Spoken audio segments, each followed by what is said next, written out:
এফআইআইরা মাল বিক্রি করছেন বহুদিন থেকে শুনছেন। কালকে এমন একটা ঘটনা ঘটেছে, অর্থাৎ 12ই সেপ্টেম্বর 2025 তিনটে বিদেশি গাঁয়ের লোক তারা তিনটি স্টককে সেল করেছে। আমরা সেই তিনটে স্টকের নাম এবং তারা কেন সেল করছেন সেগুলোকে বোঝার চেষ্টা করব। দেখুন কেন সেল করছেন, আপনারা চার্টে গিয়ে দেখুন কোন পজিশনে ছিল, কোন জায়গাতে তারা এন্ট্রি নিয়েছিল। যদি না জানতে পারেন তাহলে কোন জায়গাতে এক্সিট নিচ্ছে এটা কিন্তু অন্ততপক্ষে বোঝার চেষ্টা করুন।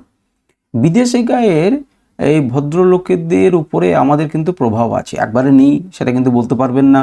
আমরা যতই ডিআই বলে চিৎকার করি কিন্তু তাদের প্রভাব আমাদের কিন্তু আছে।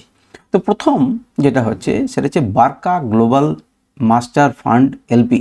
আপনারা চেক করবেন, এটা হচ্ছে ইউএসের একজন বাবু।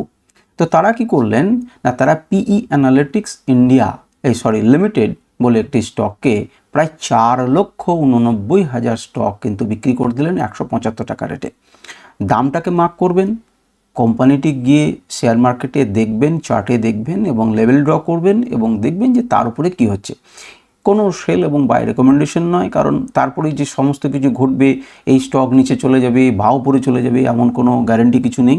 আপনারা দেখবেন যে কেমন করে সেই প্রাইসে এলে পরে তারা কেমনভাবে মুভ করে।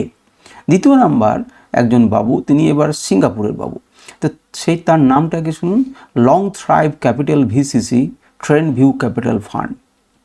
তো তারা ভিগোর প্লাস ইন্ডিয়া লিমিটেড বলে একটি কোম্পানি আছে, বা যার কোড হচ্ছে VIGOR ভিগোর। তো সেটা সেল করে দিল 1,02,400 কোয়ান্টিটির মতো, আমরা 86 টাকা 28 পয়সাতে, সিঙ্গাপুরের বাবু। সুতরাং দুটো এফআইদের নাম আমরা শুনলাম এবং তৃতীয় নাম্বারের নাম হচ্ছে NAV ক্যাপিটাল ভিসিসি এবং আরও বড় নাম আছে ইমার্জিং স্টার ফান্ড, এটা কিন্তু সিঙ্গাপুরের একটি বাবু। তো তারা 88,000 স্টক বিক্রি করলো, খুব বেশি নয়। সেটা হচ্ছে ভিনসিস, অর্থাৎ ভিনসিস আইটি সার্ভিস ইন্ডিয়া লিমিটেড বা ইন্ডাস্ট্রিজ লিমিটেড, যাই হোক। তো সেটা 88,000 শেয়ার বিক্রি করে দিল কত না 429 টাকা 71 পয়সাতে।